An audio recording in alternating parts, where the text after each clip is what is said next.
I recorded as well, and it's Thursday, April 23rd. So yesterday I took you guys through special relativity. I'll give you guys a quick recap of that here in a few minutes. I never got to the other half of the relativity score though, which is general relativity. So I'll fill you guys in on that. Okay. And then, but my original plan was here. I have this paper printed out. It's double-sided. There's a bunch of different puzzles that are related to the equations that you guys saw yesterday. So I was going to give this to you guys today and have you guys solve these, but I think I'm going to push this off to next week. Okay, so hang tight on that. But yeah, you guys remember that cogwheel you guys saw yesterday? It was spinning, and you could use that to calculate the speed of light. Okay, so you guys do have a puzzle related to that, but yeah, we'll say that next week. And you guys also saw all those relativity equations like time dilation and length contraction and so on. Right? There's math energy equivalence there. Yeah, so we're gonna do that for a few days. Uh, Tomorrow I want to do an orienteering activity with you guys, but okay, so we're gonna be outside, so just be prepared for that. Right, but you have to know how to read bearing. Guys, what is bearing? Do you guys know how to read bearing? Okay, so it's direction relative to a north-south line. Okay, so tomorrow I'll give you guys a treasure map, and we'll be out in the field. And so it's gonna say start somewhere, somewhere, somewhere. Okay, so you'll know the starting point. Okay. Oh no, it's a circle the word bearing here. Okay, it's gonna say walk so many meters at so many degrees relative to a north-south line. See, for example, if I have 30 degrees east of north, if that 30 degrees east of north. So let's say this is your starting location right here. Okay, and okay, here's my compass rose, north-south line, east-west line. Okay. I would say relative to this north-south line, so relative to north. So if I'm looking straight north, and I go 30 degrees east of that. Bing, just like that. Okay. Now on papers, if you have a protractor, of course, you can just plot this down here and measure off 30 degrees and say, okay, well, it's got to be that way. You guys get it? Okay. Now, part of the fun tomorrow is that you guys be standing out in the field, so you have to have a pretty good estimate of like of how to figure out that angle. And so, can you figure out that angle like in actual field? Right? Also, this distance, and usually students are pretty good at this activity, having done it so many years. Right? So, can you also, as you're walking around, figure out how long is a meter? Right? Guys, see all these floor tiles? Approximately how many floor tiles is a meter? Four. Yeah, about here. Oh, here, I got a meter stick here. So here, gonna throw this down on these floor tiles. I don't know if you guys can see it there, but it's just a little bit more than three. It's about three, four tiles on a smidge more. Okay? So what I might do myself is I might just take steps and say what's my natural walk pace and do a calculation that way. Or if you want to, you could take giant pirate steps so that every step is a meter. Right? You could do that too. Right? Yeah, so different methods and different students will do different ways. Yeah, you students are usually pretty good at this. Right. Anyway, the treasure map that you guys get tomorrow, though, is going to have multiple directions to it. So it's going to say start somewhere, well, some distance, some angle relative to a north-south line. And it's going to say a second direction and then a third direction. Okay, so you're picking up from that point and then you're going somewhere else. Okay. So let's say, for example, if the next direction says walk, so many meters at 50 degrees east of south. Again, you guys see this is always relative to a north-south line. Okay. Okay, so now we're starting looking south, and I'm going to sweep off 50 degrees east of that. Right? Of course, with a protractor, you say, yep, that's definitely 50 degrees right there. Right? But out in the field, you say, okay, that's probably, yeah, probably about that way. Okay. See you guys. Okay. So all these directions are going to be relative to a north-south line. So many degrees, east to north, west to north, or east to south, west to south. Okay. Okay, and of course they're going to connect. So really, you could take this one and slide it to tail this one. So if these were back-to-back directions, you could go 30 degrees east to north and do it that way, and then bring in your second direction and go 50 degrees east to south, and that would be, of course, that way. Okay. Does that make sense? Right. Okay. All right. So say that for tomorrow. But let's get back to relativity. Okay. So defined. Okay, so yesterday we started with plain Newtonian relativity just to establish some ground rules. Okay, so this is nothing crazy. You guys could have done this way back in August in this class. Okay, so we have this boat race. This first guy's in a lake, the second guy's in a river with a river current that's moving. Right? And they're racing down to this tree and then back to the start finish line. We said, okay, if you do the equations and see how much time does it take, it looks like the guy in the lake is always going to beat the guy in the river. Okay, that's it. Okay, so everybody's known that for hundreds of years. That's not crazy. Okay. Also, how about if you're in a moving truck and you throw a ball? And what speed does this guy catch the ball? Well, If the truck's moving away, it's a slower speed. If the truck's moving towards the guy, it's a faster speed. Okay, that's not crazy either. That's just Newtonian. People have known that for hundreds of years. Okay? Where it starts to get crazy is if you do the same experiment to measure the speed of light, like how fast are these headlights? And let's say you have some moving vehicle. And it turns out that both of these guys agree exactly on what the speed of light is, whether you're in that moving vehicle or not. Okay? And you can replace this truck with a rocket moving at half the speed of light. Guys, if this is a rocket moving at half the speed of light and it's sending out some light beams, do they still both agree that the speed of light is exactly this number? Yeah, it turns out they do. Yeah, it turns out they do. Okay. Uh, okay, I need to change the order of these slides. So let's backtrack a little bit. How did people get the speed of light? So this is a puzzle that you guys, I'm going to throw some numbers at you guys next week. Maybe I'll change the number of teeth on the cogwheel. Right? I stepped through yesterday with you guys. So you spin this wheel, you're watching this light reflect off this mirror several kilometers in the distance. And right when everything aligns and you can no longer see the reflection, then the wheel must be spinning fast enough that everything corresponds to this light beam exactly is hitting a tooth where a gap used to be, and you can calculate the speed of light. So this was done to accurately calculate the speed of light back in 1849. So now we know what the speed of light is, right? Now, yeah, what people were thinking back then, back in the 1800s as well, we know that sound needs a medium to travel through, right? Sound can't travel through a vacuum. Okay? So they were saying, well, that probably applies to all kind of other ways too, including light. Hey, light must travel through what we're going to call a luminiferous ether. So I wonder what is the speed of the luminiferous ether relative to Earth? How could we find that out? So they set up this experiment in 1887 where they had this light either pass through this half silver mirror or bounce off, reflect, and then reach this observation point. And what they thought was, well, if the light's traveling east-west, that's kind of like that paddler in the boat in the river.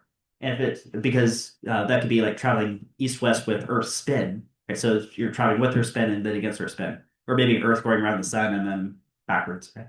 Versus the north-south line, well, that is kind of cancels out because the Earth's not moving north or south. It's not. Right, so this would be more like the guy in the lake, right? So that well, this light should end up at the observation point at two different times. So that's what they're hypothesizing. It should be out of phase, and then we should be able to calculate what is the speed of the luminous ether relative to Earth, or vice versa. Right? But what they ended up getting was that the light was always in phase, which is not what they were expecting. But what that means is, do you guys remember a few weeks ago I taught you guys, okay, so light can travel through the vacuum of space. Maybe you knew that anyway before you came to this class. That's how sunlight gets to the Earth. It goes through the vacuum of space. Right? Well, why did you ever learn that at all? Maybe in elementary school or whatever. Right? Well, it's really because of this experiment. This experiment accidentally disproved even the idea of there being a luminiferous ether. Right? But it goes hand in hand with there being a constant speed of light, regardless of your frame of reference. Even if you're in a rocket ship moving at half the speed of light, to you, the speed of light is still the speed of light. Right. Well, Einstein finally puts this all together in 1905. And Einstein liked trains, so that's why even to this day I still got a train up here. Right? But maybe you'll prefer rockets. Whatever. You got some guy in a vehicle and some guy standing out on still ground. This guy in the green hat you could call in an inertial frame of reference. Right? And now both of these guys are watching this light beam bounce off this mirror off the ceiling. But the guy inside the train sees it just go up and down. And the guy outside the train sees it move along a diagonal path. Right? Uh, so they see this light travel different distances, right? Either straight up and down or along this diagonal, right? But remember, they both perceive the same speed of light. If they see perceived the same speed but different distances moved, then uh, the conundrum here is well, they must be perceiving different passages of time because distance is equal to speed times time. So you can turn this into a right triangle, do Pythagorean theorem, and you can get one guy's time relative to the other guy's time. Okay?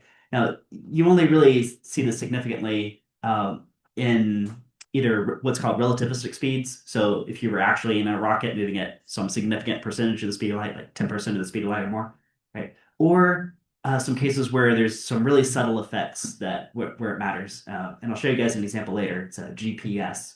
GPS, you actually need theory of relativity. Okay. All right. Anyway, we got this time dilation. Now, if there's a time dilation, I was thinking you guys through the story too. Well, there must also be a length contraction because if we perceive different times, right? If somebody's in motion towards a destination, that from their point of view, the destination point is actually not as far as it would be to an observer in an inertial frame of reference. Hence, there must be a length contraction. Furthermore, there's a momentum dilation. Now, these are all equations that you guys saw from Pythagorean theorem.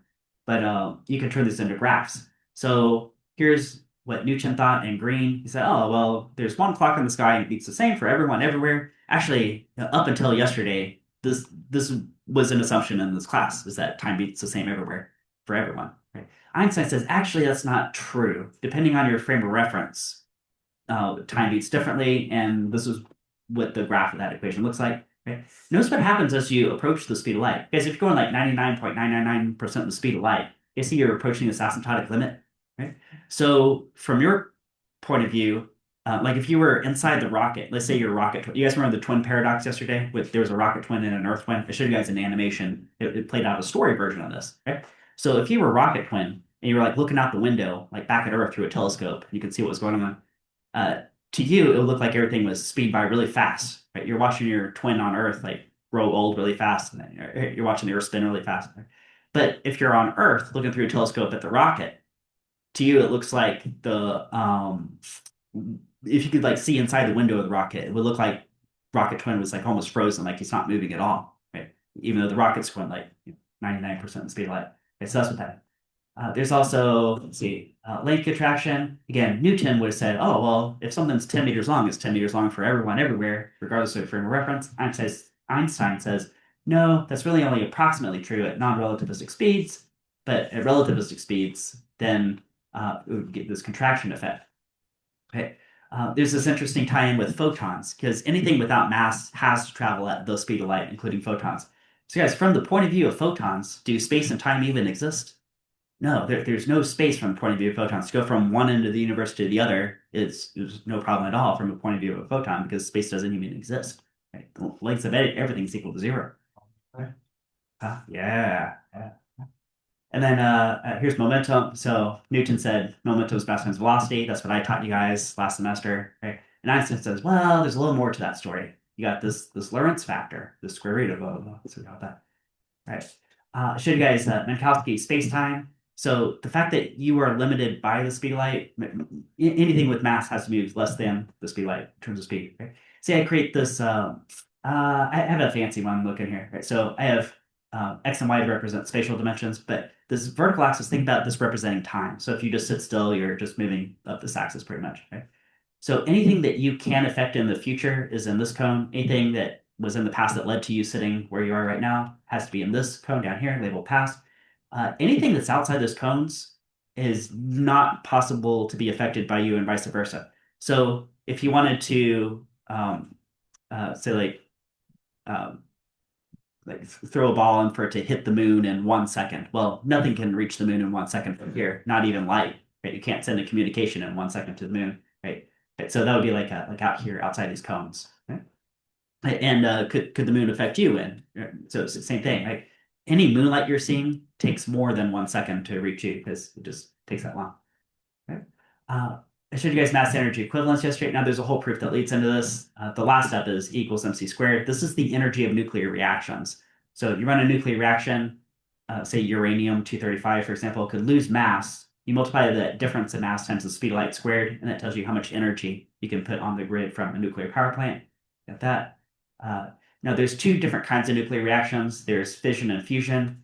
So fission is taking heavy elements like uranium, and one particular isotope is 235, and you bombard it with neutrons to split it into smaller atoms, and that also releases a lot of energy. Okay? Now, if you look at binding energy per nucleon, the amount of energy you can get from that fission reaction is the difference in height on this graph. So it's an enormous amount of energy. Okay? But there's a place where you can get like hundreds of times of that even, and that's going from hydrogen to helium. But that's a fusion process. So you can take these particular uh, isotopes of hydrogen and fuse those together. Now, this one, in terms of technology, this one's always been hard to create. Now, we've been able to create thermonuclear bombs from this, going back to the 1950s, but we haven't been able to create like a realistic power plant out of this yet. Right? But hopefully within our lifetimes, because ooh, that would be a good technology to have. Um, all right, and then the bell was ringing yesterday, so we're picking up the story here. And really, all I've gone over with you guys is special relativity. But there's a so Einstein published all that in about 1905. Now, over a decade later, I think it's about 1916 or so, he adds on to this theory and says, well, Gravity also affects the passage of time and everything else, right? Lengths and masses and their momentum on that. Right? So he has this interesting thought experiment. He imagines this guy falling off the roof of a building, just a free fall. Okay. And he makes this interesting connection. He realizes that that is an identical experience to just floating in space, right? And if you're just sitting in your desk, that's actually an exactly identical experience to if you were in a rocket ship in deep space that was accelerating upward at 9.8 meters per second squared, right? Like, if when I say identical experience, like if you were like in a room and say that the windows were blocked out and you can't see outside and you don't know what's relative to what, right? How would you know if you're in an actual gravity field walking around the surface of Earth versus in a rocket ship moving, accelerating forward? Or how would you know that you're in free fall falling off a building versus in deep space just floating around, right? And it's physically impossible to tell the difference.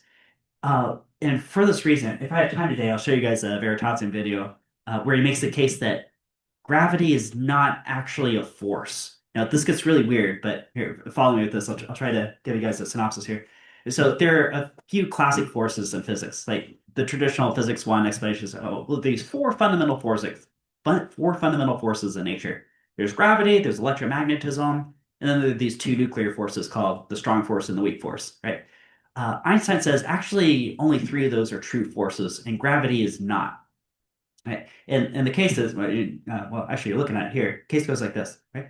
So let's start with, hmm, right. You're in deep space and you're just floating around. Okay, so deep space just floating around like that, right? Now, in your phone, you probably have an accelerometer. It's probably one of the tools that's in your smartphone. It's just an accelerometer, right? Guys, what would the accelerometer read if you're in deep space? What would it say you're accelerating at? Zero. Yeah, zero meters per second squared. It says you're not accelerating at all, right? How about this? Is if you jump off a building and you're just free fall, how much does the accelerometer read? Also zero. Also zero. Yeah, the accelerometer does not distinguish between this and this. Like that actual tool, that actual physical tool, it actually doesn't know the difference either, right? It says zero, right? How about this? What if you're on a rocket accelerating forward at 9.8 meters per second squared? Do you think the accelerometer reads 9.8 meters per second squared? Yeah, yeah, sure does. Right. What if you just sitting in your desk right now? What do you think the accelerometer reads? 9.8 meters per second squared upward. The accelerometer in your phone thinks you're accelerating upward at 9.8 meters per second squared. Right? And in a way, you kind of are, but you're not accelerating through space. You're accelerating through, well, time, maybe is a way to think of it. Right? So a gravity field actually causes a warp in space-time, like a four-dimensional space-time fabric is how Einstein was thinking of this. Okay? Um, what's I say about this? Well, I think I had some other things, but right. All right. So uh, okay, so this is how Einstein thought about this extension of relativity, this general relativity. Right? It says, imagine all of space-time as this four-dimensional fabric, and I'm going to squash that down into something that. Well, here, let's take the three dimensions of space and put that on a two-dimensional fabric to make this easier to see. Right? And maybe this third dimension could be time. And then if there's any giant mass like the Earth here, then that would warp that space-time fabric and something like the moon in orbit around the Earth. Well, the Newtonian explanation that I taught you guys last semester was, well, Earth provides a gravitational force, and the moon is attracted to the Earth and has some tangential velocity. And if you run the centripetal force equation, mv squared over r, then you can calculate what is the necessary orbital speed of the moon, and it all lines up, and that's all good. Right? But there are some problems with that model. Like one problem was astronomers were looking at, for example, the orbit of the planet Mars, and it didn't exactly match that formula. It didn't say what Kepler and Newton said how it should move through space. There were a few other problems too, like things that didn't exactly align with Newtonian physics. And Einstein says, actually, if I bring in this general relativity view, then that does explain any discrepancies from Newtonian predictions. And furthermore, this actually simplifies to all those Newtonian equations. So now if you send the moon around the Earth, the moon is always moving in a straight line, according to law of inertia, but the moon is moving in a straight line on a curved space-time fabric. So it would orbit the Earth from that point of view. Right? Now, maybe you need some ways to test this scientifically. And yeah, in the orbit of the planet Mars could definitely be one scientific test that confirms general relativity over Newtonian physics. Okay? But another test was this right here. So in 1919, this photograph of a total solar eclipse was taken. And what's special about the total solar eclipse is that it blocks out the main part of the light from the sun. Now, this is a complete weird quirk of the universe, but the sun has 400 times the diameter of the moon, but it's also happens to be like almost exactly 400 times further away. Right. So the moon like pretty much exactly covers the sun, and depending on because it moves in elliptical orbit, sometimes the sun peeks around it, makes a ring, and sometimes the moon completely covers it. But it's pretty much a match. Now the sun is by far the largest mass anywhere near us. It's the sun is more than 99% the mass of the solar system. Right? So it has plenty of gravity to cause this gravitational warp effect. Right. And what Newtonian physics would predict is that light pretty much moves in straight lines. So if there's some stars in the background, that if you know where they are just in a like regular night, you say, okay, I can know exactly where the star is going to be. And then you look at this eclipse photo, then the star should be in pretty much exactly the same place, right? But what Einstein would have predicted is that light also has to follow this warped space-time fabric. So you could have a ray of light coming in this direction. See my mouse cursor coming in like this direction, and then it follows this warped path and it actually bends and moves in a different direction. Okay. So instead of the Earth here, imagine this is the sun, and maybe way in the distance are some stars. Okay. And here comes the starlight, like a ray of light. Right. But it doesn't just move in a straight line like this. No, no, it actually follows this curved path and then comes this way. And then if the observer is down here, then you say, okay, it looks like the ray of light's coming this way. And so you would backtrack and say, it looks like it's in this position in the sky, even though the star is actually way back here. So it's actually out of place a little bit, right? And it would be a subtle effect, but there are some okay, I don't know what the resolution is here, but there were some stars in this photograph. And if you line up where the stars in this photograph compared to where they stars, just in a regular night sky, you overlay those two photos, they are out of place exactly the amount that Einstein had calculated. So this was, in 1919, finally confirmation, like full confirmation that general relativity could replace Newtonian mechanics. Right? And Newtonian mechanics is a really, really good simplification for like non-relativistic speeds, but it fails at some of the edge cases. Right? So yeah, so general relativity is the best model we have so far for anything on the macroscopic level, like how do planets orbit and things move and that sort of thing. The only other part of physics that I have to teach you guys is quantum mechanics, and that's the physics of say like atoms and really really tiny scale things. Right? So more on that in a few weeks. Right? All right, dark matter and dark energy. So all right, accidental here. Um, Here I'll show you guys actually a TED talk on this, but you know what? Let's actually save that for that. Here, I'll show you guys a TED talk on that. Okay. So, see how much time I got here. Um, yeah, let's go ahead and do that. And I got a quarter page for you guys. So here, I'll give you guys a quarter page. You guys should be able to follow along and pick up some easy parts here.